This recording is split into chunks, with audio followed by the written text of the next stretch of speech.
जय जगन्नाथ। छी छी मद पीबी नाही लो कला पानी परी दिशे से कला पानी पेटरे पड़े 14 भुवन दिशे।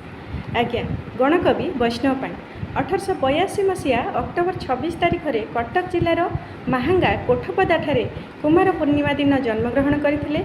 से लिखिथिले शत शत बही उत्कल भाषा लेखि भोके पढ़ी मरुछि बसारे।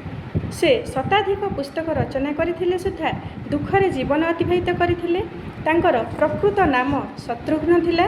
पिला बेलू रोगाक्रांत हेतु पितामाता जगन्नाथों बड़ छता मठ तले वैष्णव करदेवु वैष्णव नाम परिचित हेले। से थिले बहुमुखी प्रतिभार अधिकारी। नाट्यकार भाव में मोहन गोस्वामी, गोपाल दास, कृष्ण प्रसाद बसु, बालकृष्ण महांती सह से बादीयात्रा करथिले।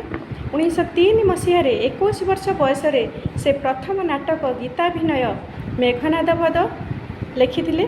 तांको रचना छुआ अछुआ भली सामाजिक कुसंस्कार, इंग्रेज शासनर अत्याचार, मादक द्रव्य वर्जन, ओडियांको पुलिगिरी आदिर समालोचना स्थान। तांकर गोटे कविता कारीगरर नाम अनाम दास। आसंतु पाठ करिबा।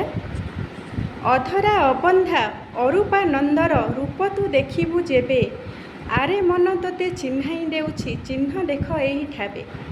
चिन्हि पारिले तो तुटिब भ्रांति, पाइबु अभय पाइबु शांति। चिन्हि पारिले तो त्रुटिब भ्रांति, पाइबु अभय पाइबु शांति। वन वृक्षलता गिरी आदि करी जलस्थल जे आकाश, सरब ठावरे जहीं से भावरे होइछि तार विकास। विकासी मिशिछि सबु दरबे, ताकू चिन्हिबाकू तादया जेबे। विकासी मिशिछि सबु दरबे, ताकू चिन्हिबाकू तादया जेबे। भूमि रे से जेबे नथांती कि वृक्ष उठंता मेलिण शाखा, काहीं फूल काहीं थिला फूल काहीं थिला फल आगे ता नथिला देखा। फूलरे सुबास आसिला काहू, सुंदर से पुणी दिसिला सेहू। फूलरे सुबास आसिला काहू, सुंदर से पुणी दिसिला सेहू। ब्रह्म नथाइके बढ़िब छिड़िब एकरु हेब अनेक, नखी पक्षी मध्ये बेसिकी कहिबी व्याघ्र मयूरंकु देख। मयूर चंद्रिका केकरे चित्र, चक्र के करिला साध्रुल गात्र। क्षिति आप तेज मरुत जे शून्य, ए पंच रेखाए पुरी। ताता हूँ सृष्टि हेउछि रे धन्य तार कारीगरी। कारीगर नाम अनाम दास, जे जे भावे भावु न धरे दोष। कारीगर नाम अनाम दास, जे जे भावु भावु न धरे दोष।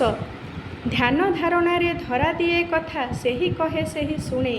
ज्ञान दीप जाली रूप निरेख तू अज्ञान बइया भणी। बइया करुछि अक्रिया एका, के अक्रिया क्रिया पथ तू देखा। बइया करुछि अक्रिया एका, के अक्रिया क्रिया पथ तू देखा। धन्यवाद। भल लगी लाइक करेंगे, शेयर करेंगे, कमेंट बॉक्स रे निजर मतामत निश्चय जानवे। आज रही नमस्कार।